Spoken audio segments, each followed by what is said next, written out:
Welcome to Snape Chat, the voice of the Snapedom, the podcast where we discuss all things Snape, always. Join us as we dive into the world of the bravest man we ever knew in art, fanfic, meta, and more. This is Snapecentric with episode 15, where we discuss Snape and Lily, a pairing also known as Snily. I'll be talking with authors Heatherlly and Snapesnailtape about Sev and Lily's relationship from the first interaction to Lily's legacy. Enjoy the show.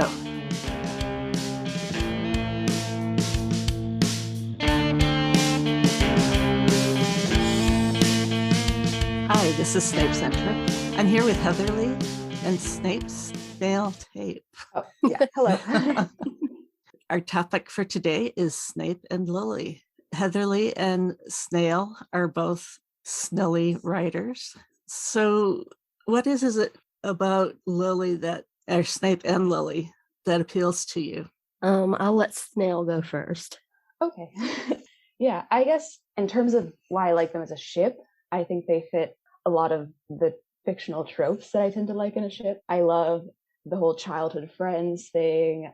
I love sort of the contrasting couple. There is something else that I usually say that I'm forgetting, but it just really fulfills me. I love stories where she sort of takes the lead in starting a relationship, and I love to see Severus loved, of course, because we don't see much of that. So true. In canon, yeah. And I think she is one of the people who genuinely loved him and cared about him. And I love reading stories where maybe he doesn't make those same mistakes, or they work their shit out. But I also like it because I think in canon, Lily ends up with James, and I try not to do like a ship war thing, but it really does rub me the wrong way that she ends up with a guy who like treats her like that and seems to mostly just objectify her. And I like it in Snily that they're friends, and so Severus really appreciates her for who she is, and it's just something that I don't really see with her canon romance as much. Right. Yeah, I agree with all that. What you said about tropes, and I'm not saying Snape is a beast, but there is a slight element of beauty and the beast to it, because Lily is, the way she's presented, she's beautiful, she's popular, she's all these things, and he, in many ways unfairly, is basically an outcast, and I love that dynamic. And I love that despite all the advantages she has, that she still sees the goodness in him and the humanity. And that's one thing I always say when people attack her, is that if she was that shallow, she wouldn't have been friends with him in the first place, and she certainly wouldn't have fought for it as long as she did. And I strongly agree with Snape seeing her as herself and valuing her for things other than popularity or any of the more shallow things that James seemed to be attracted to. Mm-hmm. I mean, I don't want to get into ship war either, but James sucks. So, Here. to put it bluntly. And I understand that their friendship fell apart. One of the reasons is because he wasn't really listening to her, but they weren't really listening to each other. So they're kind of in the same place on that.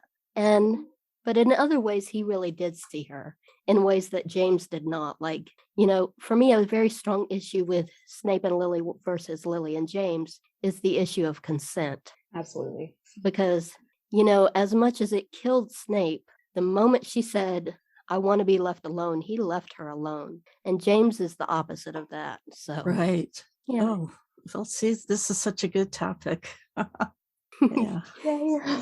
Yeah, I've tried so hard not to go off on James, but I think that's one of the reasons that does attract us so much to Snape and Lily is because we see what she ended up with, and it's, in various ways, it does feel very degrading to him and to her as character, But I love a lot of things about them. Most of all, I love the thing with Snape and Lily, there's so much what could have been, If one little thing had been different, if he'd acted slightly differently at that day at the lake, if he'd listened to her just a little more, or vice versa, we don't know what would have happened or how great they could have become together. And that's heartbreaking and fascinating all at the same time. So, okay, let's kind of look at their first encounter at the playground.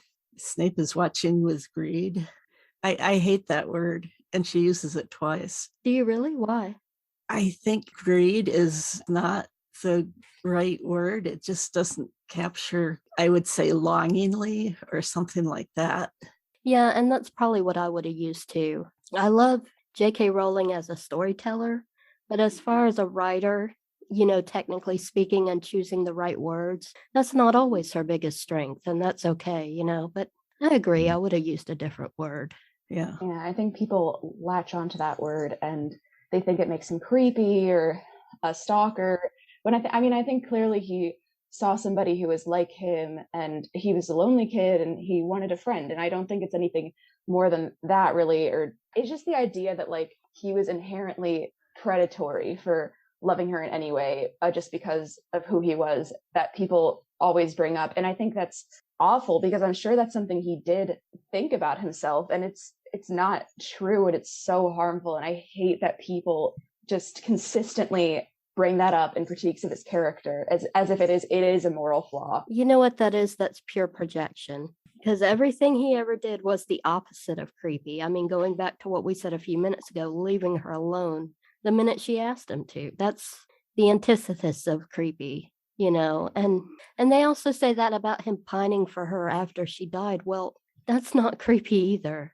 That's beautiful and heartbreaking. And, especially given the circumstances, what'd you say about somebody who felt they were responsible for somebody's death and they just got over him like 2 days later? Right.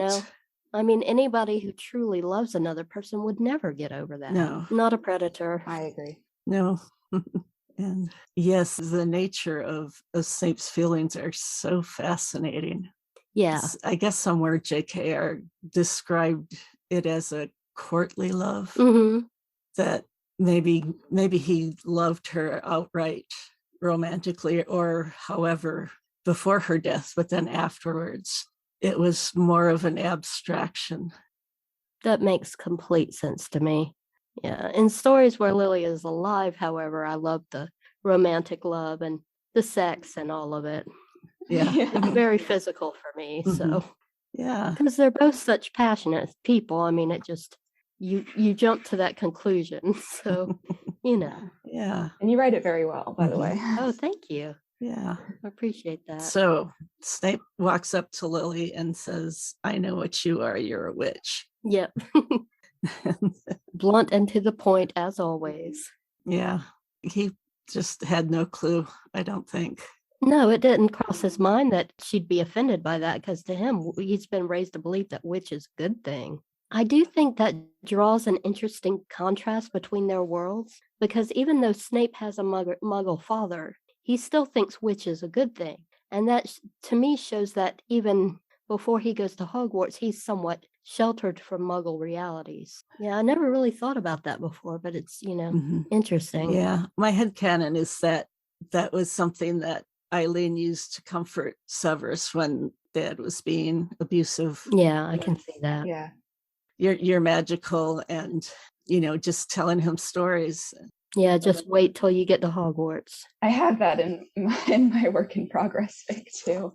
I think I read a post on Tumblr, so I don't know if this is really entirely my original thought, but he probably held on to that idea that he was special to sort of get through the stuff with his father, to if potentially he was bullied by the other Muggle kids in town, and that was such a good thing for him that he finally found someone like him, and just did not even cross his mind that she could be offended by it. Right. And okay, when they're under the trees, it's obvious from what they're saying that it's not their first visit together. Oh, yeah. That, they've developed a friendship and everything. Yeah, Lily always struck me as a character who's deeply curious. So I would figure that she sought him out pretty soon after that first meeting. Just, hungry to know what he meant. Sure. And she might have done it a little bit despite Petunia, too. I could see her doing that. Yeah, especially if, I don't know. I'm sure she was being kind of nasty. That's She's calling her a freak. Yeah. I wouldn't enjoy that. I don't know. I think that was probably where they bonded the most. With their mutual frustration with Petunia. Well, there's that, but But no, I just talking about Hogwarts and magical world and there's this wizard jail and dementors and Yeah, and Severus is also, he's cast in that role as the knowledgeable one. He gets to share his knowledge and she's learning from him. And I think that was probably the first time in his life he got to feel like a teacher and authority, you know? Oh, yes. You know, and that's probably another way that she helped his self-esteem, that friendship did, because, you know, with her, he didn't feel, I don't want to say worthless, but kind of worthless, you know? I'm sure his dad treated him like that. Yeah. You know? Mm-hmm. But he had something to offer and something that was very important to her. And I'm sure that felt really good for him. Mm-hmm. Yeah. What do you think, Snail? Yeah, I mean, I think I agree. I think that's a moment where he felt like he had something to offer. And I think that's something that he might have struggled with sort of throughout their friendship, is potentially the idea that he was like her charity case in some way. And in this sort of moment, he is able to offer her something. He's able to offer her that knowledge of Hogwarts and that hope of what was coming for them. And it's something that he might have struggled with, not having that same sort of thing to offer later on, even though I think she loved him for himself. And I think that might have been something that he struggled to see just through the bullying and just everybody in his life constantly getting him down and saying he was worthless, his class, all that sort of stuff. Well, and she's the only person in his whole life who ever truly loved him, aside from maybe his mother, you know? And I think that's the other thing that draws us to the ship, is everybody else in his life, it seems like they either hated him or they wanted to use him for something. Right. Often both. I saw it phrased really well on Tumblr. I cannot remember the author, but this is not me. But they said that Lily was the one non-transactional friendship he had. And I very much agree with that. Even if he had sort of, and I'm sure, you know, he had certain relationships with his colleagues. Like I love stuff like that, fic like that. But at the end of the day, a lot of that was contingent on his being a spy. And we see when, you know, he kills Dumbledore, there's not a lot of people who trust him. I mean, it's almost Haggard, which is very interesting. But anyway, it's everything is sort of contingent on his usefulness, except for her. She saw somebody who was like not materially useful, and she saw that he was a worthy person of being loved. And I really, really love that. Yeah. And it took a lot for her to give up on him too, which is another unique thing in his life, I think. Mm-hmm. That's true. Because usually when he's rejected by people, it's not necessarily his fault, you know? I mean, it certainly wasn't his fault with the Marauders. They started that. Right. Yeah. But going back to the tree thing for a minute, my favorite part of that whole scene is when she calls him Sev and he smiles. You know, it makes my heart melt. Yes. It's so humanizing. Mm-hmm. It's so humanizing. I know. He had someone who loved him enough to give him a nickname. And the fact that he's referred to as Snape throughout the whole series, because he's this like foreboding authority figure and this person that you can't even think of as like a human being with real feelings and real, like, as a child, really. And the fact that he had someone who loved him enough to call him Sev, it's a cute nickname too. That just gets me too. I agree. Yeah, I love it. Yeah, I've noticed that a lot of fans do that too. They call him Snape instead of Severus. And I think that's just habit of seeing it repeated so much in the book. But I always try to make a point to call him Severus because to me it's more personal, you know, more human. Yeah, a lot of people say that. I love the word Snape, so it's a good word. I kind of switch depending on what I'm writing. I do too. Well, I mean, when I write like a fic, I'll call him by his first name. But in terms of writing about him, I kind of just switch back and forth. But if I'm calling, for example, the Marauders by their first names, of course I'm going to call him by his first name too. And I don't know why that's something that people distinguish between. Yeah. Well, it kind of makes sense with James because if you call both him and Harry Potter, it gets confusing. Yeah, that's true. I've actually run into that, like in my own stories where I'm writing Snape's internal dialogue and he's like being pissy about both of them. Potter Jr., Potter the Younger. Yeah, well, it's usually like spawn of Potter. And, That's one of the fun things about writing Snape is you can get real dramatic with your prose and it still makes perfect sense. Right. Oh yeah. Mhm. That's a great thing about him. Yeah. Yeah, that's one of the things that really turned me on to it when I first started writing him. I was like, wow, I can be very proper with my English and it won't seem out of character because I was always an English nerd. So How about how he got along with Petunia or didn't? that's one of my favorite. I mean, you don't see much of it in the books, but just in general, like in my stories, I've put multiple scenes between him and Petunia for different reasons. And they are so much fun to write because you can just picture them going at each other and sniping at each other and being so sarcastic. And he always one-ups her. And it's just it's kind of weird with Petunia because she's not one of those characters I hate. I mean, I know she did a lot of crappy things, but in some ways I can't help feeling sorry for her, I mean, I don't hate her the way I hate like James Potter or something. Yeah. Exactly. Yeah. I've never written anything with them in a relationship, with like Snape and Lily in a relationship, but I think that would be a really fun premise where that kind of makes them try to get along and they just get all passive aggressive with each other because I know they could both bring the punches for that. But I have written one thing where they're little kids and it's from Petunia's perspective. And yeah, I don't think, she's a great person, but I feel bad for her because I can't imagine being like knowing that magic exists and I can't access it and my sister can. And she finds somebody who's more like her and maybe Petunia's feeling a little replaced. And I understand that. I almost think she might sort of stop feeling like she has something to offer Lily the way that Severus starts feeling like he does. Oh, absolutely. That's a good observation. Yes. Thank you. But you're right. If I was in Petunia's position, I'd be real salty. Mhm. Oh yeah.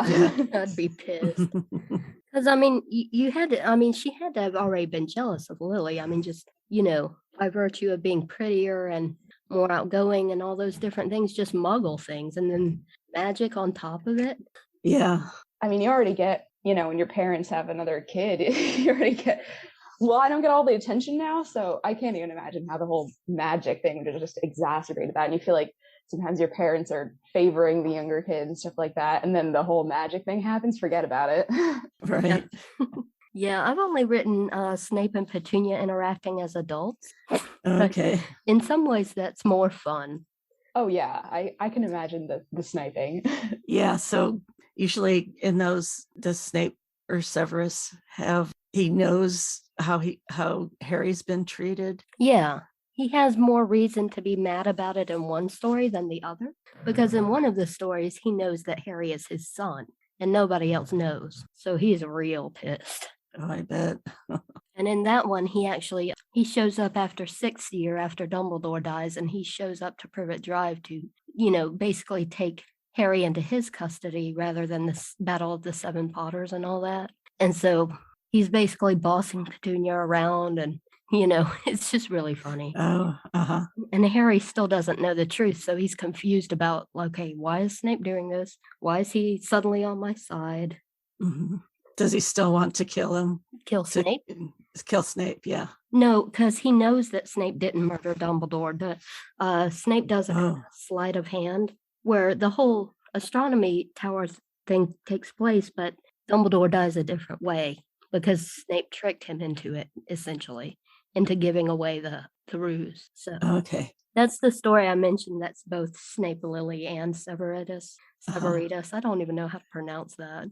Me neither. Yeah, I think Severitis is good. It sounds a little bit like a disease, but yeah, it does. Inflammation of the sever. Yeah, I wonder where that came from. I don't know. I think it was somebody's username that started a challenge to write stories about Snape being Harry's dad.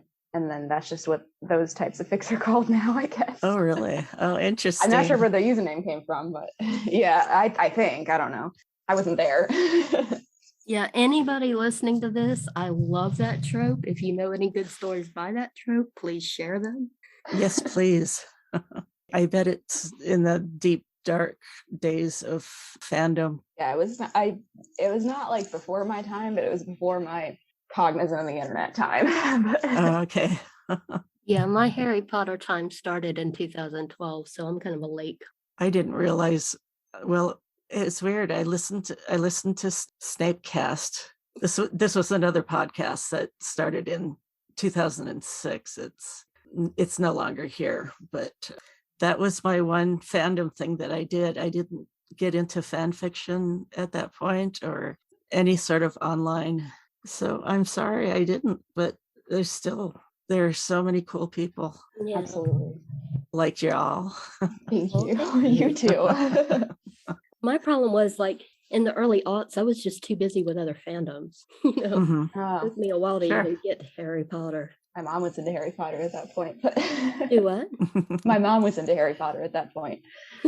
She's the one who got me into it. So I'm very grateful. It's awesome. Yeah. Yeah, my big thing from like 2004 to about 2008 was Lord of the Rings. So, Okay. Okay. Yeah. and then I got into a BBC show called Merlin for several years. Oh, yes. And I ran a fan site for Merlin, and my closest friend on that site, who's still a close friend, she was really into Harry Potter. So that's where that started. And it's funny because she's like, you've got to read this. You're going to love the Marauders. Oh my gosh. That didn't work out quite like she. That backfired. But she's still a friend. That's good. Oh, yeah. My friendships aren't based on different fandom differences. Absolutely Yeah. the same. Yes, definitely. We're just with each other. We're just like, you have bad taste, but I still love you. Yep. So, okay. Next, we see them on Hogwarts Express. Yes, which should have been the most exciting moment of their lives. And Sirius and James had to just come shit all over it. That and like Lily's upset about her fight with Petunia, and then James and Sirius come in, and oh my god, it kills me because he's so excited. We see like little Snape so excited to go to school, and he really thinks this is going to be where he escapes from all his problems at home, and then he just gets more problems immediately. It breaks my heart. Yeah, and then that same day getting sorted into different houses, man. Just imagine waiting for that day your whole life, and just like it's one thing after another. I would say I love in the sorting hat scenes. This is my favorite Lily moment. I don't know if this is jumping ahead, so stop me if it is, but my favorite Lily moment is, I have my book out here. She took off the hat, handed it back to Professor McGonagall, and hurried toward the cheering Gryffindors. But as she went, she glanced back at Snape, and there was a sad little smile on her face. Harry saw Sirius move up the bench to make room for her. She took one look at him, seemed to recognize him from the train, folded her arms, and firmly turned her back on him. That's my favorite little moment of defiance. She recognizes the person who was messing with her friend, and she's like, no, I do not want to talk to you. And that moment, it's a small moment, but I think that's one of the moments that clearly shows that she really genuinely did care for Severus and was friends with him, and it wasn't just I don't know what people are thinking it was, but Absolutely. And it never comes up in those anti-Lily analyses, but it's my favorite little character moment for her. Mm-hmm. Yeah. I wonder what what the hat was saying to her, what that conversation was like. Was she saying, put me in Slytherin? And this hat's like, no, you don't want to go there. Well, I don't think the hat gives everyone a choice, does it?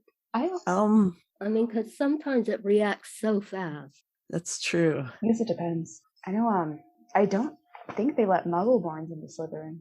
I don't know. Mm-hmm. Yeah, I think that's true. I mean, it sounds like they barely let half-bloods in, so. Yeah, really. Half-bloods with, like, problems with their Muggle parent. Mm-hmm. You can see, I forgot to talk about that, how Severus, you can see his prejudice against Muggles, even from the first encounter. Mm-hmm. Yeah. That my dad's such a horrible person, and it's because he's a Muggle. Well, I'm not saying it's right, but when like basically his two main Muggle contacts in life were like Petunia and his dad, I mean, right, that would give somebody exactly. a bad impression, you know, and underscore that with stuff his mom must have told him, and Mm-hmm. Yeah. That, and like I mean, I think that again, like my analysis is also influenced by stuff I read. So if I'm not saying something that somebody else came up with, let me know. But I think it probably also partially comes from that sort of clinging to like himself being special, and maybe it's something that he has to tell himself, like, oh, these people are treating me poorly, but at least I'm a wizard and they're not. And that is very special and cool. So I had that to kind of cling on to, and I'm sure it's something, and I mean, maybe for the Marauders, when they started to mess with him, that's something that he couldn't really tell himself, and he has to just go with their Gryffindors, and then sort of that is going to end up involving Lily, and it just, I could see it spiraling, and especially in the Slytherin environment. Oh, absolutely. And I think that's part of the reason he seems so devastated even in that sorting hat scene, because he already understands the implications more than Lily does. He knows it's going to be a bigger issue than she probably thinks it is. It's sad. My heart breaks for them. That's another reason why the ship is so appealing, though. It's like star-crossed lovers. Yeah, Oh, it really true. is. It's like some Romeo and Juliet crap over here. Mm-hmm. Yeah. House Slytherin and House Gryffindor. Really? Oh, true. Yeah, so many tropes I love. Yeah, there's so many, but they manage not to be cliche. You know, it's still, the story still feels so unique to them, and I love that. It's quite a few years later when we next see them. Yep. In the courtyard. Yeah, and I kind of hate that in a way because, you know, not that I agree with them, but I think that gives the anti-Lily people fodder. Yeah. Because we don't really see much of the, you know, what led up to her getting that frustrated. It's just implied. And that does both of them an injustice, I think. I agree. Mm-hmm. I think like you can sort of go in circles about whether what's actually put on the page like reflects what I think JKR was meaning to get across. And I tend to try to take like that narrative framing into account, but I understand if people don't.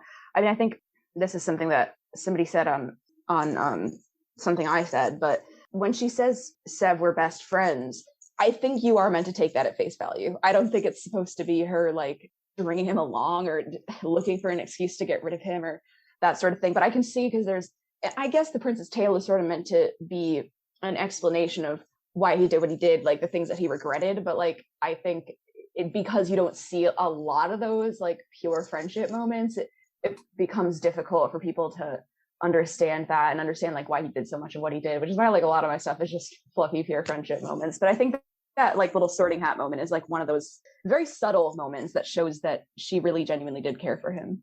Yeah, and there are other subtle moments that really show a lot about their relationship if you look for it. Like that moment, you know, the moment where she calls James a toe rag. And right. And there's one point where, I don't have the book with me, but there's one point where he looks at her intently and she like glances down and blushes. Kills me, slays me. To me, that's a very strong sign that there could have been something romantic if it had gone different. Absolutely. I love to headcanon her with a crush on him. Yeah, because I mean, girls generally don't do that with a guy they're not into. Right. If a guy you're not into stares at you intently, you get creeped out and you kind of cross your arms over your chest or back away. That body language is strong. Mm-hmm. Yeah. And I love that moment where she says, I know James an arrogant toe rag, and he walks away with a new spring in his step. Yeah. It's so just silly teenager. I love it. It's so sweet. I know. And I love to headcanon her with a crush on him, because I also just think one of the other reasons I like Snily is, and this is just my own experience, I'm not trying to speak for any other girl experience, but like, I feel like me personally, like I was always into like my friends, my male friends, my Same. nerdy male friends. Same. Severus, okay. But I just feel like that's more, I don't know, that's more appealing to me than like being into some random douchebag who hits on me. I don't know. I had a whole gaggle of male friends all the way through high school that I had secret crushes on, and I never breathed a word of it. Oh yeah. Mm-hmm. You know, and it doesn't even matter how pretty you are or whatever, because no matter who you are, like as a girl and in those teenage years, you feel awkward in your own body and you're insecure and you don't understand things like crushes yet, really. So I think a lot of girls do kind of keep their mouth shut, you know, even when a guy obviously likes them. I mean, the two boyfriends I had in high school, they basically had to hit me upside the head with it. You know? They had to like pursue me hardcore. And the thing is, Snape wouldn't have done that. No. You know, but for feelings Yeah. there, neither of them would have known. And that's the other what could have been thing, because I think the potential was there. Yeah, it's been confirmed by the author. Yeah. And Yeah, it has actually, that quote from her. Remember. I cling on to that one. Yep. yeah. It's so funny how we like cling to quotes of hers that like match our headcanon, and we just reject the ones that don't. Absolutely. Mhm. Oh yeah. I mean, like the stuff like, she was the idea like she was in a James during Snape's first memory. Okay, maybe that's what J. Hare intended, but I think it's nasty and reminds me of the idea that like girls like secretly want you to harass them. So I throw that one out. Yeah, like, and this is for a different ship I also enjoy, but like about 10 years ago, when she said in retrospect that she regretted putting Hermione with Ron, I was like, yes, because I always felt that way. Because when I'm not shipping Snily, I'm shipping Severus and Hermione. So the thing that trips me out about her is sometimes she'll just come out with some wild stuff. That's so true. Like that thing about how wizards used to go to the bathroom before toilets. Did y'all see that one? That's horrible. I mean, it's better than other stuff she could say, but it's like, clearly, but why did we need to know that? We didn't really need to know that. Like, if you're going to share more background information, tell us more about Snape's childhood or something. Come on. Yeah, I'm going to have to say what it was just for the sake of the listener. Thank you very much. Well, you won't thank me, but basically she said that they did their business where they stood and then just vanished the evidence. It's so gross. Oh, So what? Yeah, that was an odd one. I don't know. Maybe she had one too many glasses of wine that night or something. Oh, there you go. They probably shared a lot of classes, I think, because Slytherins and Gryffindors are always matched up in these classes for Harry. I love making them potions partners. Yes. It's been so ingrained into my mind that I like forget it's canon. Mm-hmm. Yep. Yeah, I'm like that with a lot of things.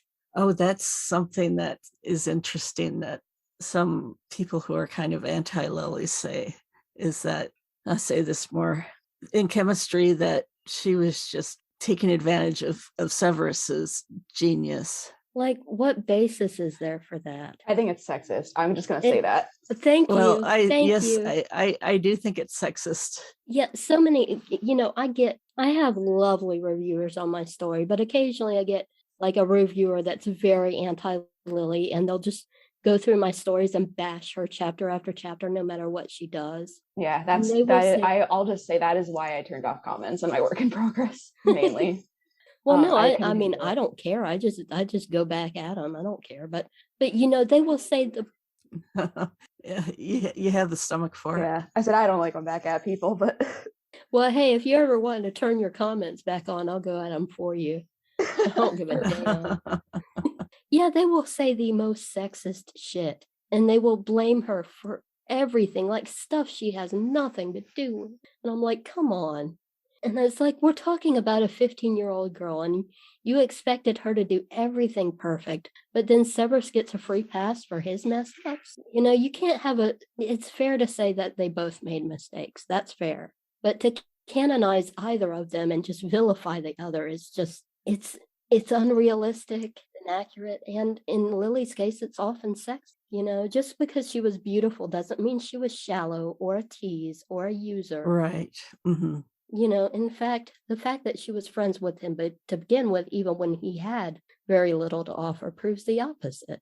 And even though there's this, I've heard that once people see you as a good student, you can get away with more. I'm sure that's true. Which is, I think, maybe where this comes from. But she wouldn't have been able to pass her newts because that was an objective measure. No, I'm sorry. Why wouldn't she have been able to pass her newts without him? I mean, that goes on the presumption that she was dumb. That's what I'm saying. Yeah. Oh, okay. I see what you were saying. Yeah, that she was able to, because she did have the talent. Mm-hmm. Or the knowledge, or however you want to put it.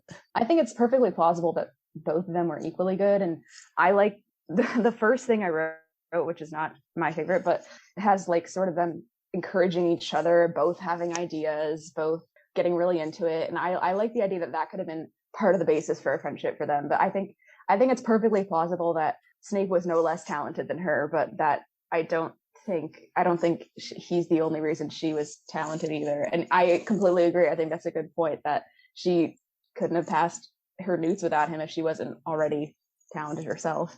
Yeah, Right. and I love the idea of them being basically on roughly equal ground, but having different strengths. You know, that comment about, I think Ollivander makes it to Harry about his mom's wand being good at charms. That kind of planted the headcanon for me that she was unusually talented at charm. You know, and I think that's plausible. You know, give her a talent just like he has a talent. Right. You know, I mean, that's so important for female characters. You know, it just suggesting that they have to be dependent on a male character to get advantages or to help with their, you know, failing intellect or whatever. That's so sexist.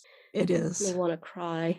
I mean, and that's part of, you know, not to go off topic, but that's part of why we appreciate, you know, most of us appreciate Hermione, because she was a strong female character and she didn't depend on Ron or Harry for any of her knowledge or her ingenuity or any of that. You know, it's so important Right. to have female characters like that. And unfortunately, we didn't get enough background information on Lily to see that at the same level, but why not presume it? Why not presume something positive instead of something negative and sexist? I agree. And I mean, Slughorn, I will give Slughorn credit for one thing, and it's that he is like the one person to tell Harry about Lily as opposed to James. And he says she was talented, so I'm like, well, I'll believe him. I mean, and he was self-serving, but you know, in this case, you know, it kind of does prove what's true, you know. He was also prejudiced against Muggleborns, so That's Absolutely. true. And I mean, let's not forget that you know, and some like James and Lily defied Voldemort 3 times, which, you know, would have to imply that he wanted them in his service at some point. Why would he accept a Muggleborn if she didn't have something exceptional to offer? So, Snape's worst memory. Oh, Oh boy. Pain. That's kind of, I guess, was the breaking point. But, it sounds like that the Marauders were constantly messing with Severus. yeah. I agree. Well, that's indisputable. I mean, Remus and Sirius even admit that as adults, you know, only when forced to, but still. Yeah, and they blame the victim, of course. Yeah. Oh. Yeah, and, you know, I don't think we can overlook the fact that that was sexual assault, Yeah. you know, because Absolutely. It was. And how people can call Snape creepy and a stalker and all this stuff that he never did. And yet, you know, boys will be boys when talking about James literally sexually assaulting him. I don't get that Right. at all. But that moment's so sad. I mean, I would not excuse what Snape said. You know, it was awful. But when you're under that much duress and that humiliated, you know, I kind of give them both a pass for how they acted in that scene, because I'm sure it was just awful for. I mean, not on the same degree. I think awful for her, but like I also can see sort of she's saying, like, you know, she was telling her friends that he's not like the other Slytherins, that he's like a good person, and then he like calls her a mudblood in front of a whole crowd. I can imagine that was very humiliating for her. So I can understand why she kind of like acts like that. yeah, they were both under duress. Yeah. Oh, so sad. And they were very young, and they're, like you said, they're affected by all these negative outside factors, you know. And you can say, well, yeah, they were both wrong, and they certainly should have apologized after the fact. But I don't think you can lose sight of the real villain in that scene, which was James Potter. Yeah. You know, Yes. nothing changes that. Mm-hmm. No. Yeah, then he turns into a hero figure. That to me is the most implausible thing of all. You know, especially considering how short his life was. You expect people to believe that he changed that drastically between 15 and 21 with no, you know, the only reason people make drastic changes in that short of time is if something huge happens to them, something life-changing. And that didn't happen to James. He had no reason to become a better person. The only thing he had reason to, he could easily get by with just lying to Lily, and he could still get everything he wanted. It is disgusting to me that their relationship is based on lies, and that he's allowed to manipulate a woman and like still be seen as the right choice. I hate it.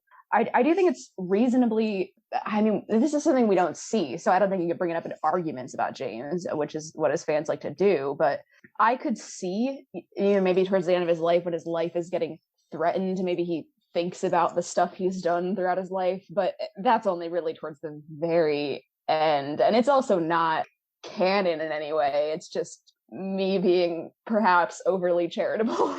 Yeah. No, I agree with you. People don't change just for the hell of it, not especially when they've been rewarded for their bad behavior their entire life.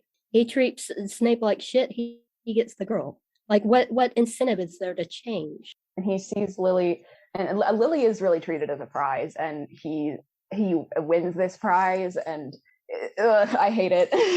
Yeah.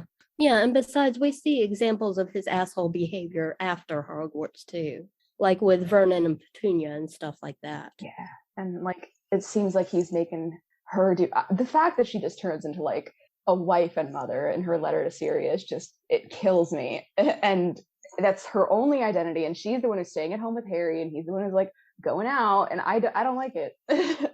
Yeah, like after her falling out with Snape, when do we see any mention of her having independent friendships? Once she gets with James, it's all about him and his friends. And she has no connections outside that. And the connection she does have with Petunia, he alienates her from that with his bad behavior. That's, sorry, but if you want to get really into it, that's textbook abuser behavior, is isolating somebody. Yeah, I think and one thing I sort of like about her character, and I need to do better with incorporating this in a fic, is that it seems, and it's not like, explicitly stated, but it seems sort of implied that she's a girl, and most of her friends other than Severus are also girls. Like she's sitting with the girls by the lake, and I like that, because so many, I love Hermione and everything, but I feel like a lot of the female characters in these books are like friends with mostly guys, and like the girls that are friends with mostly girls are like denigrated for being girly, like Lavender and Parvati. I don't know if I'm saying her name right, but yeah, like Lavender Brown. Yes, exactly. And that Lily also is somebody who has mostly female friends, but then we don't ever hear talk of them in that letter. And I don't like that. I don't want to say I gave James a pass in Obscura, like my main story, because I didn't. But I went pretty mild with that story. But in my work in progress, the one that's Snily and Severitis, I go in hard on James, and it felt so good. Like I really I did my own version of how he deceived her and manipulated her, and basically that a lot of him wanting to be with her had to do with getting back at Severus, because he did seem to be obsessed with that, obsessed with driving them apart. And I think you can make a very plausible case for that. And in fact, I think it's more plausible than, they were genuinely in love and would have lived happily ever after. There were way too many red flags for that. Yeah. Poor Lily. Poor Lily. She really she deserved better. Mm-hmm. But of course, so did Severus. Yeah. And I think that's another element that attracts people to the ship, I think, is they both had so much unfulfilled potential and just deserved better. And I think they could have given it to each other better than the rest of the people in their lives. So anyway, they leave Hogwarts and go about Lily and James get married right away, and that's another abuser thing. They want to put a ring on it, really. Yeah, that's another thing that bugs me. It make you a reason to stay. Yeah. I mean, because this was like, late 70s. It's not like this was the 50s. Right. Yeah. I guess I could see the whole war argument, but yeah, it's not my favorite trope at all anyway. The whole, like the jock and the popular girl getting married right out of high school is just like, okay, it doesn't do much for me. Yeah. And people like that, they often have peaked at that point. Yep. Yes. James is a peaker. I don't think Lily would have been a peaker, and it's sad. No. Yeah. She could have had some real opportunities. That seems to be a common thing in the series, is, especially with the generation above Harry and Hermione and Ron, the parent generation, is like most of them seem to have gotten married really young. and you see women mostly in traditional roles. Molly Weasley's a great example, and you never hear about anybody being divorced ever. And True. that's one thing that always weirded me out. It's like, does divorce not exist in the wizarding world? I don't get it. Because again, these books were written in the late 90s. Divorce was not controversial. No, it was pretty common by then. I mean, I like to think if Lily had lived, she would have divorced James like when Harry was about 2 or 3 and gone on and lived her life. I don't think there's any way that relationship really could have lasted. And it wasn't like really based on much. I mean, I guess, you could fill in the gaps if you want to write fic about them. But I mean, that's the other thing I like is, Severus and Lily, that's a friendship that's based on common ground and A common history. Yeah. And a connection. Yeah, exactly. Yeah, I'm generally not a fan of love-hate relationships, like where one character starts out hating the other one. Right. And then like snap your fingers and they're in love. Like most of the time that's not believable to me. I mean, I can get it if it's like for really good reasons, like a misconception about the person or whatever. But in this case, Lily had valid reasons to hate James, and those reasons did not go away. It's just, they were head boy and girl together. Woo. Yeah, and I think she thought he had changed in a way that Severus hadn't, but clearly he was just manipulating her, and it's so Yeah. Yeah, and in fairness to her, she was very young and naive, Yeah. Mm-hmm. And I think she liked to think the best of people. Oh yeah. Yes. Probably, yeah. That's why it took her so long to break with Severus, maybe? I don't know. I think so. And I think she genuinely cared for him as a friend. And I mean, I know people say like constantly, oh, she was looking for an excuse to drop him, but that conversation reads to me the complete opposite. Yep. Like I can see that the actual thing that he did was under duress, and it was like, I understand why people are upset that she broke it off at that point, because clearly he was so just humiliated and embarrassed and being assaulted, and that he was under so much stress, and that's why he said it. I think that's true, but I think it's also just kind of cemented for her that he was going to be a Death Eater, and there was nothing she could really do about that at that point, and it's kind of a dangerous thing. Yeah, that's the problem with being an omniscient reader, is we know what happened, and in retrospect, we know that he probably would have backed off of the whole Death Eater thing if she had handled things differently. We can know that because we know him as an adult, but she didn't have any of that knowledge. To her, it had to seem like, well, I've lost him to the dark side. Because in that scene outside of Gryffindor Tower, you clearly see her giving him a chance. Like, you want to join him, don't you? If he had said no, that was her test. If he had said no, and that's why she says, you've chosen your way, I've chosen mine. If he had said, no, I don't choose that, I don't want to do that, I guarantee she would have reacted differently. That was the litmus test. It wasn't about her just wanting to drop him. It was about her wanting nothing to do with Voldemort, which is fair considering her position. Yeah. On the other hand, he probably had to make friends in Slytherin as a matter of survival. Oh, he certainly did. But, I don't think you can expect her as an outsider to fully understand those dynamics either. And she gets a lot of hate for that because, well, he had to do this and he had to do that. But in her position, she doesn't have the lived experience to understand what he was going through. She just doesn't. And, he didn't have the wherewithal at that age to tell her, Right. Yeah.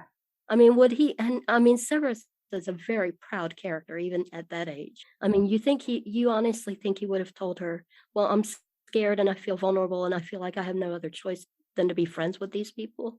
Of course he wouldn't have said that. Yeah. I really think, I truly think one of the things that tore them apart is like gender expectations as well. Oh, absolutely. Absolutely. Because and I think the other thing in Snape's first memory is that he's feeling like emasculated because James essentially is saying you need a girl to save you. And that really set him off. And I think he wouldn't have wanted to be like emotionally vulnerable to her like that, or admit that he had like those vulnerabilities, he had those fears. And I think it's probably something that she couldn't fully understand, and I don't think he could really fully understand, what it's like to be like a girl either. But yeah, it's just circumstances. Very, very, very sad. Toxic masculinity hurts everybody. Absolutely. And that's a prime example of it. Of course, again, that's, James deserves the blame there much more than he does, because James I took agree. advantage, because James knew what he was doing. Yes. Even if Lily didn't fully understand, James did. Absolutely. Absolutely. And I mean, James is like the embodiment of toxic masculinity, in my opinion. And he is exactly the one that says that, and that set everything off. And he knew exactly what he was doing. Mm-hmm. There's no way he didn't. And he did that, I think, to specifically drive them apart. I think it was more than just, hey, there's Snape, let's go bully him. I think there was an ulterior motive to all that bullying. I think he knew at some point that it would work to his advantage and drive them apart. Because, for all his less than stellar qualities, James always struck me as a very smart character. I agree, yeah. Very smart and very manipulative. I'm sorry to keep trashing on James. Oh, I know. Just such a huge part of their story. I mean, he has a huge effect on everything that happens to both of them. That's another reason for all the ship wars, is because it's so hard to separate. Mm-hmm. I'll admit I'm not a fan of any of the Marauders. So. Me neither. So sorry, listeners who ship them or enjoy them. Yeah, I do have some readers that are, love Remus, and I get it, because he does have some good points, but I see too much of the bad stuff. Mm-hmm. Yeah, I think people are going to focus on sort of what they want out of each character. I'm not a James fan, but I like the others just fine. But I'm not going to read fan fiction about them, because I'm like very narrowly focused on Severus, but I'm fine with them. I think they're interesting characters. I think they have their good sides, but James, we just don't even really get enough of. I think he was probably a good friend on some level, but I just think the way he acts to both Severus and Lily is just disgusting. I mean, that's kind of the genius of his character, because in real life, people aren't all black and white. You can be really good to some people and really shitty to others. And that's also a point I bring up with Severus's character, because there are so many people, usually the people who hate him, that assume that just because he was shitty to Harry, he was hateful toward all children or everyone. And there's not really any evidence for him just mistreating students as a whole. There's really not. No, there's not. And I mean, we know that he never mistreated Lily, other than that slip of the tongue at the lake. I mean, other than that, he tried to be as good to her as possible. So to paint him as like a vicious bully just to everyone who crosses his path is ridiculous. Yeah. Mm-hmm. So they part ways and somehow get through school. Sometimes I think maybe she would say something to him. That's my headcanon. I don't like to think of that moment outside of the tower as their absolute last encounter. It's too painful. I like to imagine longing looks across like the Great Hall and stuff. I guess I see them as maybe saying something about the classwork or something like that. Yeah. Things that aren't personal. Yeah, I can see Lily being like coldly civil, and Severus just kind of going along with it because he feels like he has no choice. I don't think he would push for anything beyond that. Yeah, I think she would initiate any interactions between them. Absolutely. And, there's another thing about that gap between their falling out and her death, especially at Hogwarts, is sometime in that, 5-6 years, they both lost their parents, or we know she did. Now, if you assume that he had some relationship with her parents as well, which would make sense, that would have had an impact on him too. Now, yes. And that's actually the first chapter of my Severitis story is actually her at her parents' funeral, because we never know how they die. So I made it a drunk driving accident, that they were hit. Oh, okay. Because to me that gave extra poignancy to Petunia's lie about what happened to Lily. Oh, yeah. So a bit of parallel there. I have that funeral, and in that story, and I know this is pure headcanon, but in that story, the person she wants is Severus, because he's the one who has that background, who knows her parents, who would understand that loss more than anybody at Hogwarts would, but tragically, James comes between them too much. And, at that point, they can't really reconnect. So that doesn't happen till later. But yeah, I mean, we know she lost her parents. And what happened to his parents? That's what's always confused me, because we know he ended up with the house. And I mean, I suppose he could have lost his parents in his 20s or 30s, even early 30s, even, but we just don't see that. Right. We just know that they're not around. Yeah. By half-blood prince. Yeah. One of my sometimes headcanons, is that his mom is still alive. Oh. The premise for that, my headcanon is that Tobias dies of like cirrhosis or something, because it's very plausible to think he was an alcoholic. And so he dies, and she's at the point where she's like, I've had enough of this muggle crap, and she goes off to live with some distant relative somewhere. And she's like, you can keep the house, and that he visits her occasionally on breaks. That's nice. Yeah. I mean, I just wish J.K. Rowling had given us something on that, because it's so weird. All these characters that are in their like freaking 30s in the books, the Marauders and Snape and all these other characters, all their parents are dead, and most of them you have no idea why. And it doesn't make that wouldn't make sense even for muggles in their 30s, but wizards who live significantly longer, it's weird. Yeah. Well, of course they had to make Harry an orphan, I guess, so that was, they had to get the grandparents out of the way. Yeah. Yeah, I mean, it makes sense for Harry. It doesn't make sense for a lot of the other characters. Mm-hmm. True. Yeah. But on the other hand, you can only write about so many, so I get it. And she had a lot. Yeah. That's true. Okay.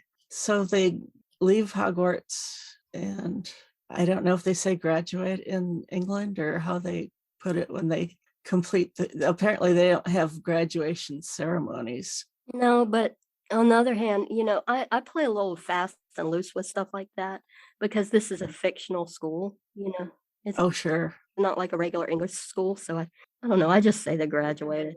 It can have different traditions. Yeah. That's what I love about Hogwarts stories, is that I don't even have to research anything. Just make them do what they want. It's a fantasy world. Yeah. Yeah, I've gotten scolded a few times for like British stuff I overlook, but I always use that as an excuse. I'm like, there's freaking dragons in this story. I don't have to be 100% correct on everything. But yeah, so they leave Hogwarts, and she's a teenage bride. Mm-hmm. He's doing stuff with the Death Eaters. Yeah. Wasted potential for both of them, I think. Huh? I said wasted potential for both of them, I think. No kidding. Yes. I like to think that that's the only way he could get a potions apprenticeship was to join and use their influence and funds, I guess. I've heard that headcanon, and I like it. Anyway, he does become a Death Eater, and then he spies on Dumbledore. Mm-hmm. And he hears another very gray character. Mm-hmm. Oh yes, the master manipulator. Yep. Yeah, I don't know. It's interesting that some people think that the prophecy doesn't necessarily refer to a child. Mm-hmm. But I don't know. I say born is the what was it? The 8th month dies. 7th month. Yeah. 7th. Oh yeah, that's right. Right. July. I know people make the whole born versus born with an E thing. I also tend to agree that I would personally hear that as born in the more typical sense without the E. I guess you could say it could really be anybody who was born at the end of July, not necessarily like a baby, like being born right now. Mm-hmm. But I don't know whether he thought it meant a child at all. I clearly don't think he knew it was about Lily or anybody related to Lily. No, he would have never done that if he had thought he was putting Lily at risk. Oh no. Anybody who thinks otherwise understands nothing about his character. Yeah. He would chew off his own leg first and do something like that. Yeah. 100%. I think it was a case of he didn't really understand what it meant, but he didn't really get the implications. He just knew it would please Voldemort and help him. And I think he delivered it without really thinking, you know? Yeah. I was told to spy. I'm spying. I heard some information. Here you go. I think it was very straightforward. Not, ooh, who am I killing? Yeah. Right. Again, that's another example of where the readers know a lot more than the character does and have the benefit of hindsight. So true. Just imagining how he felt when he realized, though. Mm-hmm. Oh my God. Yeah, he obviously felt a lot of guilt, anguish. If he was brave enough to go to Dumbledore as a Death Eater. Oh, yeah. I mean, he knew he could easily be killed. Right. And it didn't matter.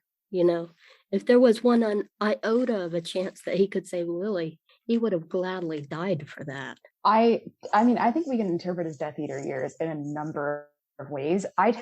He was probably maybe getting a little bit disillusioned with it at that point. I think I agree. It's because I don't think it was really the best use of his potential, because he just ends up being like a servant to somebody else, basically. Right. And I think he could have been realizing that. I think he's fairly averse to physical violence as a teacher. Like at a level that other teachers aren't. I mean, McGonagall will like drag students by their ears or whatever, and he doesn't. Other than after Harry views his memory, he doesn't really lay a hand on anybody. And I think he maybe could have realized that the sort of the violence that they committed was too much for him to stomach. All sorts of things. But I think he probably knew that if he left, he could die. And I think Lily being threatened, he did not care if he died. If he could save her. Yeah. Well, I mean, I think this is another thing that especially Snape haters get wrong. And okay, another thing I'm really into is cults. Like, I love studying cults. There's a very good quote from a documentary called The Vow, I think is what it's from. But it's like, it's no one joins a cult, they join a good thing. And I think people forget that in Severus's, when Severus was a teenager, Voldemort wasn't like this snake-eyed monster that was out openly killing everybody. He was winning people over with manipulation and propaganda and persuasion. And it would be very easy for characters as young as Severus to buy into the good stuff and kind of dismiss the bad as rumor. I mean, obviously he knew that there was the undercurrent of supremacy, but as for how truly dark and violent it was, I don't think he could have possibly known that. He was a child sheltered at school, and Voldemort was not acting openly in the way he was in the latter Harry Potter books. Yeah. I'm not completely excusing his decision to join.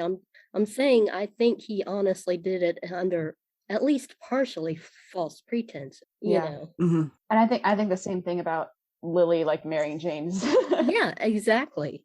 I don't think she knew the full extent of what the Marauders are doing. I mean, clearly she at least doesn't know the werewolf prank, and of course she doesn't listen to him about it, which is probably, I think, the worst thing she does. But I think they both didn't really fully understand what they were getting into, and it's very, very sad. Yeah, and that's exactly it, and that's something I explore in that Severitis story. Is like, she marries James and he's with the Death Eaters, and I show him getting gradually disillusioned, like you said, and the same thing happening with her and James, and it's that shared disillusionment that brings them back together. I love that. Yeah, I love to think of that happening if she had lived, Yeah. Both learning from their mistakes and coming together older and wiser, where they're mature enough to handle a real relation. Because, I mean, realistically, it's not plausible. Most people who get together at 16, 17, 18, it's very rare that lasts. Like, vanishingly rare. Here's something I've always wondered, actually. Did Lily ever know that he switched sides? Oh. I don't know. I haven't really thought that far. Well, I mean, we know he switched sides and almost immediately started teaching at Hogwarts. I mean, would she have heard that he was teaching at Hogwarts and, filled in the blanks? I think JKR has said something to the effect of that she had been considering reconciling with him when she had heard the work he was doing for the Order. I have no source for that, so I don't know if that's true, but I think it's really quite interesting, and I think it just makes her death infinitely sadder than it already is.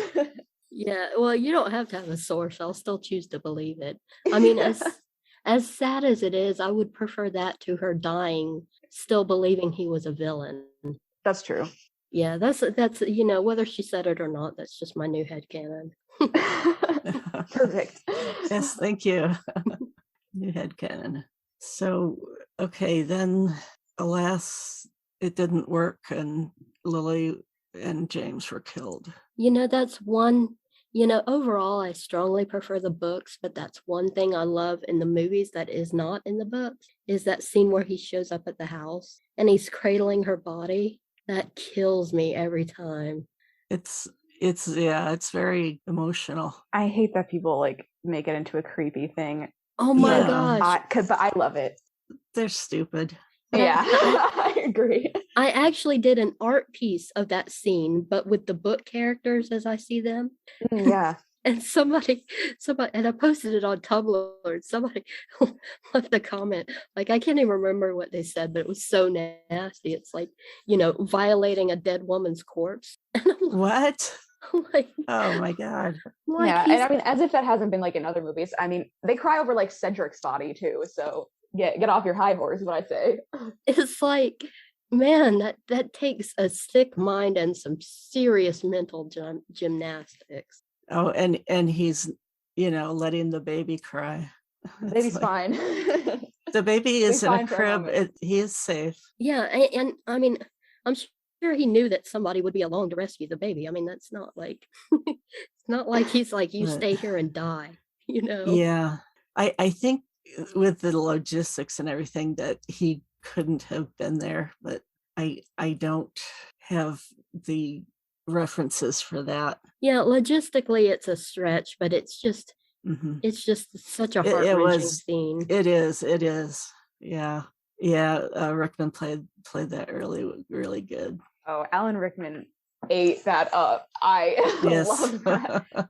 I love seeing him as and because especially throughout the rest of the movies, he's just this cold, unfeeling guy, and I just love The Prince's Tale giving him that humanization, that emotion, and the fact that when we see, and in the book obviously too, but when we see in the movies, especially, like, I know people kind of bitch about they should have gotten somebody younger, and I see that too, but I love seeing Alan Rickman crying to Dumbledore. It really packs that punch, and I love it. Yeah, Alan Rickman was perfect for the movie depiction. I agree with that.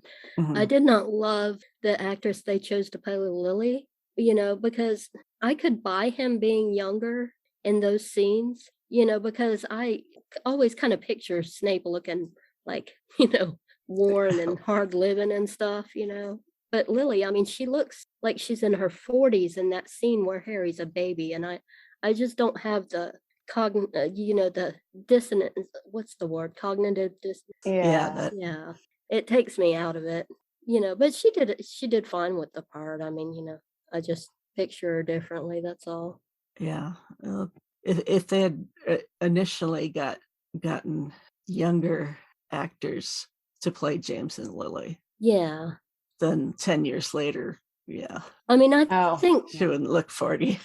I don't know. I didn't really even think about that, to be honest. Yeah, I mean, personally, if they were going to do that, show, Snape at the house and then Snape crying in Dumbledore's office, I think they should have used the teenage actors who played them and just aged them up a little bit. Right. Oh, good point. Oh, that actor who played teenage Severus, he was gorgeous. Oh, he was good. Yes. Oh, he's so it's my Tumblr profile picture. Yeah, he was a good choice. He looked really good. They didn't have a teenage Lily. Huh? They didn't have a teenage Lily. She's not in that scene. Oh, that's true. They cut Snape's first memories so short in the movies. Oh, my girl, she gets shafted. Poor Snape at the end of all this it's tragic that Lily passed and everything.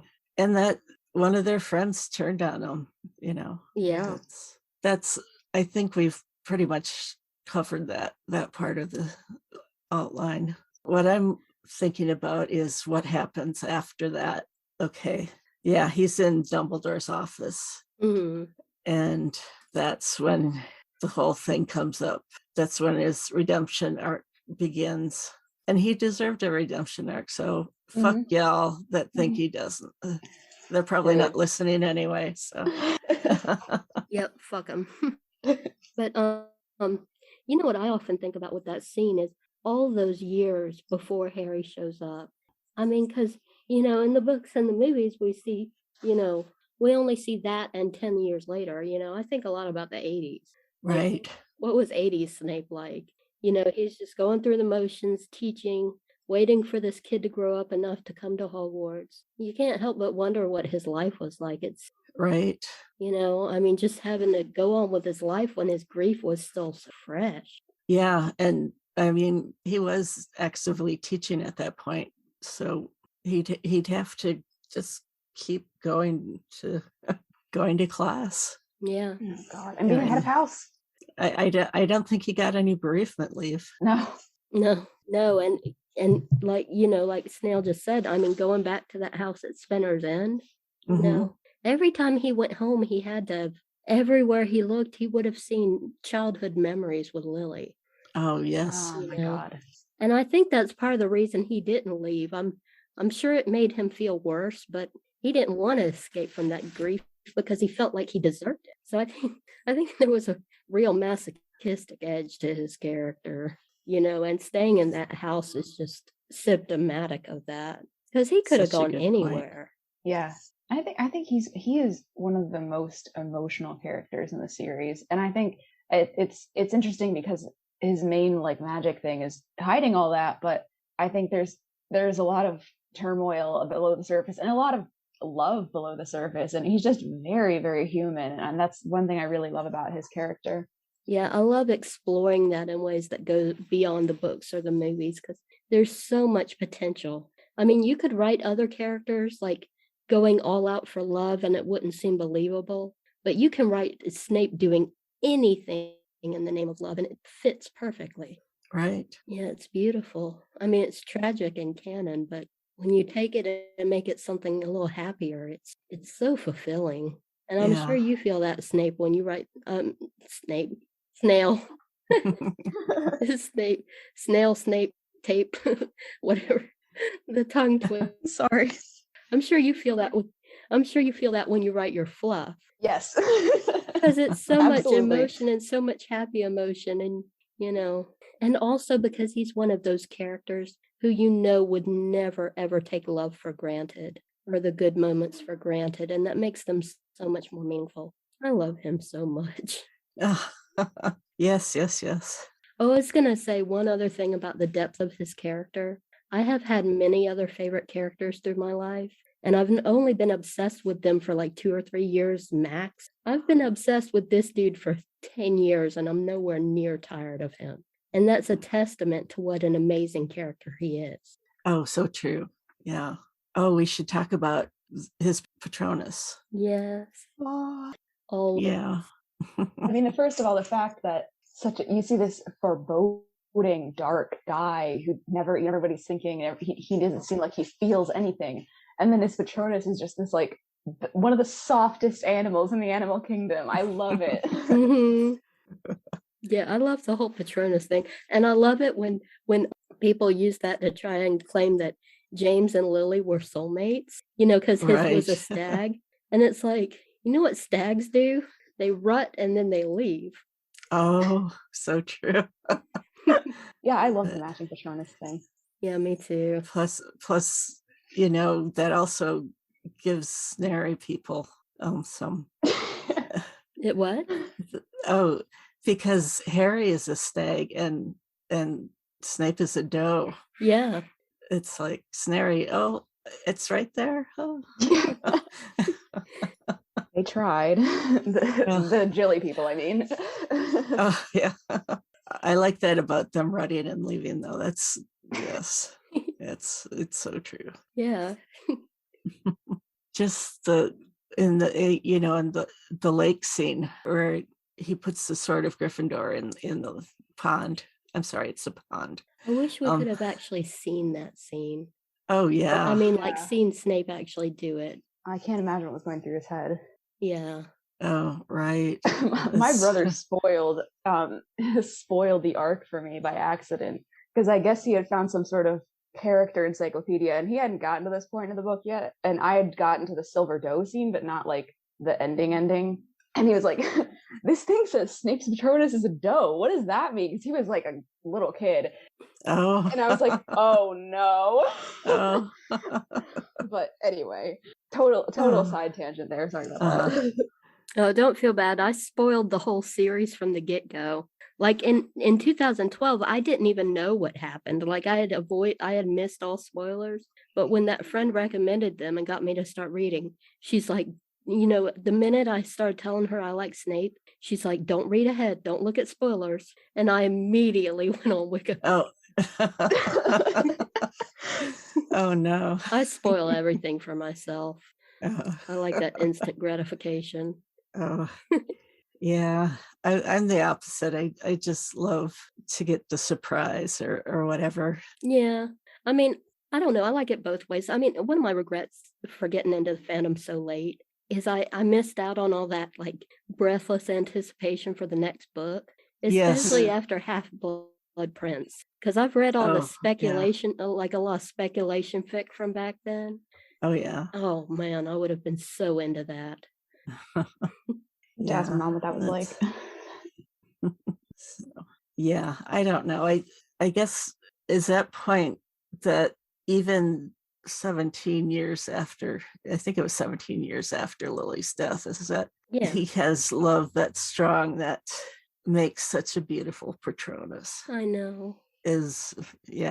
So what was the nature of that? And I guess I've read a little bit about courtly love, as that a knight would often love some unattainable woman. It's natural that it would change to that after her death. I mean, because, romantic love, which more often than not is also sexual love. I mean, it's really hard to feel that for somebody who's dead, so it has to become more abstract, and you kind of put that person on a pedestal where they're more like a deity than a human, I mean, not saying that he worshipped her, but it is kind of like that. It's not acknowledging their negative attributes. That's a horrible way to say that. No, I know what you mean. Okay. No, it's like dead people can't make mistakes, and you don't want to think of them that way. I think she was overall at least tried to be a good friend to him, and I think that's probably what he chose to focus on to really keep him going on. Oh yes. Yeah, because he didn't have a lot to look forward to. Well, the courtly love thing brings up another interesting question, or at least interesting to me. And that question is, did Snape die a virgin? Oh, yes. That is the eternally debated question. Everybody has a different theory, and I'm always interested to hear them because they do directly connect to his love for Lily and how you perceive that. So you say yes, Snail? I say yes. I just don't think it's something that he would have gotten into. I mean, I can't really see him if being in the right emotional state to really want to do that. But I'm not really married to a headcanon on that. I could be convinced otherwise. I mean, I could maybe see him sort of in his like reeling emotional state, not after her death. I mean, after like when he's like a Death Eater and like before she dies, like late teens, early 20s, I could see some casual thing that he does just because he's like acting out and he doesn't know what to do. But I'm really not married to it either way. I do tend to think in canon that he probably did die a virgin, yes. How about you? Well, I think Death Eaters probably got up to some things that maybe he couldn't avoid. But even without that, he could have died a virgin. But he also could have had some transactions, basically. Yeah. Very casual or paying for sex. That's my thought, because I can see it either way. But I also look at the way male sexuality works more often in general. And this isn't true for all males, but generally speaking, males are able to compartmentalize more and see it as purely physical, and especially if you assume correctly, I'm sure, that his love for Lily turned into courtly love, then fulfilling some primal sexual urge wouldn't necessarily be a betrayal or competition with that. So I can see him, I'm sure by the time Harry got to Hogwarts, he had too much too many other things Right. to worry about, but I can see. Yes, You he have didn't have time. the time. But that's one of my 80s headcanons, Mm. he's still young, so his libido is, peak age. And, he's got all those long, lonely years at Hogwarts. And if you assume that there are sex workers in the wizarding world, which I would because sex workers are everywhere, I can see him doing things on occasion purely for physical release, just completely detached from it, just like stress relief, because most men need that in one capacity or another, and he was just under so much pressure all the time, so I can see that happening. Now, I do not think for a second that he slept with anybody he actually had feelings for, because I don't think he had the capacity to love anybody else as long as he was stuck in that guilt trap, and that's a challenge that at least I personally run into writing him with, say, Hermione, is that guilt has to be resolved before it's plausible to me. Right. Oh, absolutely. I definitely think there's certain circumstances in which it could have been. I mean, after the war was, if he lived, I think they talked about this I think you guys talked about this in the Snape Lives episode, but if he lived and sort of he was able to heal in a certain way, I could see that being a possibility. Yeah, he would have had to feel like he had truly fulfilled his promise. Mm-hmm. Mm-hmm. And that's one thing I gave him in my I do have one Snape Hermione story, and that's the one thing I gave him. I had to completely wrap that up before I was satisfied. Oh, yeah. Because when you don't, I think it does a disservice to his character and the depth of his feelings, And even in that story, he doesn't stop loving her. It's just that love kind of transforms again. But I have trouble with that with some other stories that I've read where it's very dismissive of Lily and, oh, she was just a friend and I'm over it now. Yeah. With no real resolution or reckoning with his guilt. And I'm like, try harder. Yeah, I agree with you. Absolutely. Yeah, that or just, I mean, it's that or like straight up bashing her, like, oh, actually, she was awful, and I shouldn't have liked her at all, so I'm going to like this other person instead.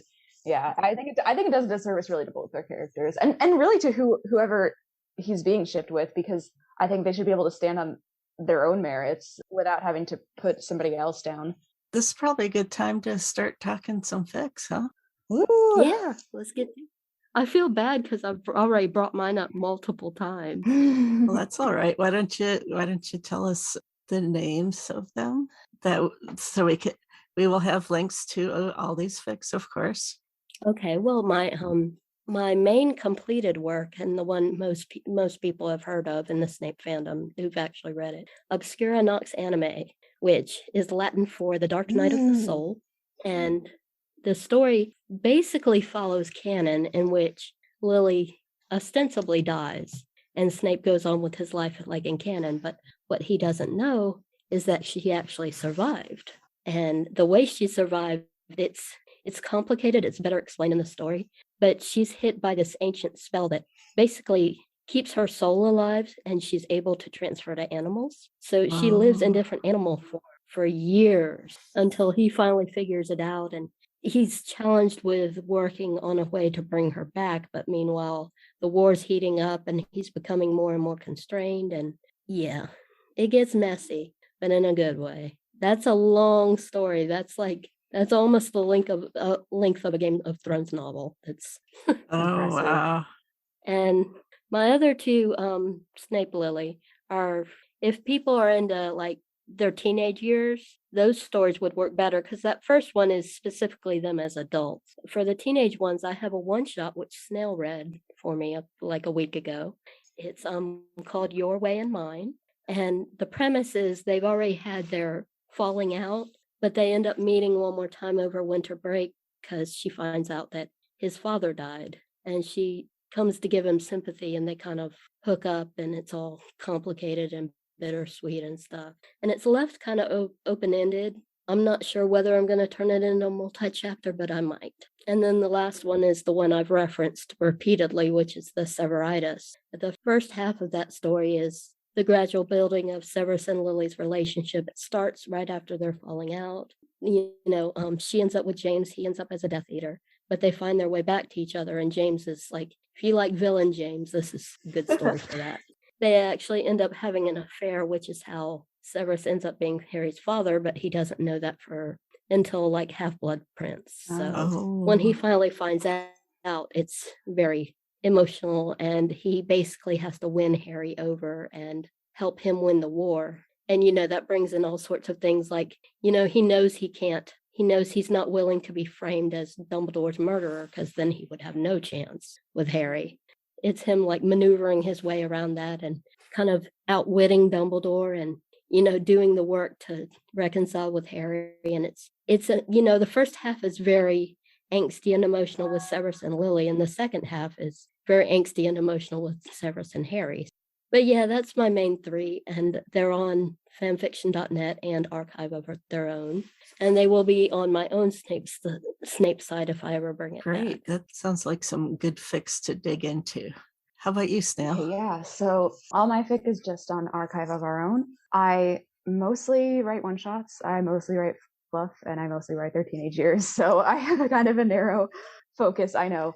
I do have a couple stories where they're adults, and I have a few gen stories as well. I have one pre-Hogwarts that's not a ship story, but my work in progress is called Mr. Always Wins. It's a line from a Taylor Swift song. Nice. But it basically is canon divergence where in their 7th year, they bring the Triwizard Tournament to Hogwarts, and Snape ends up entered in the tournament and eventually gets with Lily. And the whole crux of the plot is sort of that James and maybe it's not. It's kind of a little convoluted, but whatever. I needed it for the plot. It's fic. It's fine. It's for fun. And is that James and the Marauders like threw Snape into the goblet as like a prank, and so then he ends up chosen because maybe things will work out. And I know they say in the book, in the actual Goblet of Fire book, that the goblet chooses the most worthy person. And I was like, well, who's worthier of a better chance at life than Snape, I think. And so he ends up chosen, and Lily does not yet know that that's what the Marauders did, because in canon, James tells her he stopped, and even though he hasn't. So I tried to sort of go with that premise, and I haven't updated it for a little while because I'm very busy with university, but there you have it. That's probably the main thing people might know me for. All right, this sounds good. And of course, we will link them. I keep saying that because I want everybody to go to our FicRecs page. Okay, do you have works by other people that you like? Yeah, so I do. Anybody who finds my AO3 page is free to go into my bookmarks, which all have TBRs, but also recs for stuff that I like. But one thing I can think of off the top of my head that's a bit more on the angsty side, and it's not totally a ship story, but it was written for a Snapetober on Tumblr by my dear friend Emily of Foolish Wand Waving and a listener of this podcast. And it was sort of hello. Yes. Hello, Emily. It was sort of about him sort of having a dream about her, but it was angsty in a very poignant, very simple way with very few words. So I was very impressed, and it got me in the heart. So that's one of them that I would have. I think a couple other ones off the top of my head, and these are all teen years recs. So if anybody has more adult recs, please add those in. Was called Sweet Root, which was a one-shot. I mostly have time to read one-shots these days, so I apologize that I don't have as many long fics in my recs, but that was a one-shot that was sort of about them kind of like if they didn't fall apart, them kind of like awkwardly getting into a relationship, awkward sexual tension that's kind of just adorable in my opinion. And another one that I liked that was sort of in a similar vein, but a little sadder, and there's always sort of that undercurrent of Severus's life as well, was called A Gryffindor Heart, and that was another one shot that I really liked. Nice. And you, Heatherly? I actually don't have that many recommendations because I haven't actually read fic in quite a while. I'm kind of behind on it, and a lot of the fics I used to like, I've forgotten the names and I forgot to bookmark them, and I'm bad, and I need to be better about that. But one story I would absolutely recommend is called Come Once Again and Love Me by Lavent Adorn, because that is the story that inspired me to write Severus and Lily in the first place. And it's excellent. Great. And it has a happy ending. I've heard nothing but good things about that fic, and that author's meta on Tumblr about Lily was very, very good. So I will. I've never read that one in particular. It's definitely on my list, but I will endorse that. Well, to be fair, I haven't read it in like 7 or 8 years, but I remember it being a pretty quick read. Yeah, one of my friends has read it, and like in real life, and said it was very good. Mm-hmm. What I will say in general is, if you've never read Severus and Lily, take a chance on any story, because it's a ship that has, I don't understand why, but it has a smaller ridership. You know, there's less stories for Severus and Lily than other ships, but most of the ones I've read are worth it, and the authors deserve recognition and encouragement. So, you know, just try any story. See what you think. Yeah, I see there was one Sino9 recommended, The Potions Mistress. Oh, yeah, I've heard of that one. I'm trying to read My Sky 2. I'm sorry to mangle up your name, but we will link to this. It's sounds like it's a role reversal with Lily Evans being alive. Harry's looking up at the staff table at Professor Quirrell, talking to a teacher with dirty red hair hanging around her sickly, pale face like a curtain with poisonous green eyes. And Harry's scar starts hurting. So it goes up from there. I feel like that's a really, really interesting example of framing as well, because I feel like the way she frames Snape's features in the series is sort of to add to his sinister nature, but you can really do that with anything, any sort of features, even ones that are more conventional like that. I really like that opening. Well, that's why I've always disagreed with the assumption that Snape is ugly, because we only see him described through Harry's perspective, and Harry doesn't like it. So, Yes. Yeah, and I don't think any of his features are inherently like ugly. Yeah, it's funny in the Half-Blood Prince, the Spinner's End chapter. Yes, He is not described that way at all. that's really interesting. Yeah, exactly. And of course, I always say that's Severus at his sexiest. Mhm. Oh my gosh, you're not wrong. He's always sexy. Yeah. Oh, he is. Yes. It's those brains, man. I don't, Oh yeah. it's like, talk potions to me, please. Okay. Well, I think we did a good job of this topic. I hope so. Yeah. And thank you for joining me today, Heatherly. You're welcome. It was a pleasure. Yes. And Snail. No, sorry. Snapecentric. Thank you so much for having me on and for making the effort to say my ridiculous username. This is lovely. Well, yeah, they aren't usually spoken as the That's true. right. They're they're exactly. read. So That's why I didn't know how to pronounce Severitis, because I've never actually said it out loud. right. So, all right. Well, y'all have a good day, and we'll hopefully talk again soon. Great. Yeah, anytime. Okay. Thank you so Well, take much. care. Have a good one. Mhm. You too. Okay. Bye-bye. Bye.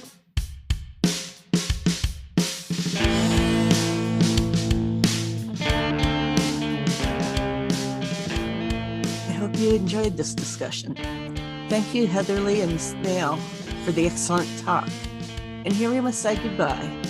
We wish we didn't have to, but it hasn't escaped our notice that life isn't fair. Many thanks to Nyx for her continued work on our new website at snapechatpodcast.com. Like us on Facebook, follow us on Tumblr and Twitter, email us, or leave a voicemail. We really want to hear from you. Be sure to check out Care of Magical Shippers podcast. Thanks for listening. Until next time, stay smart.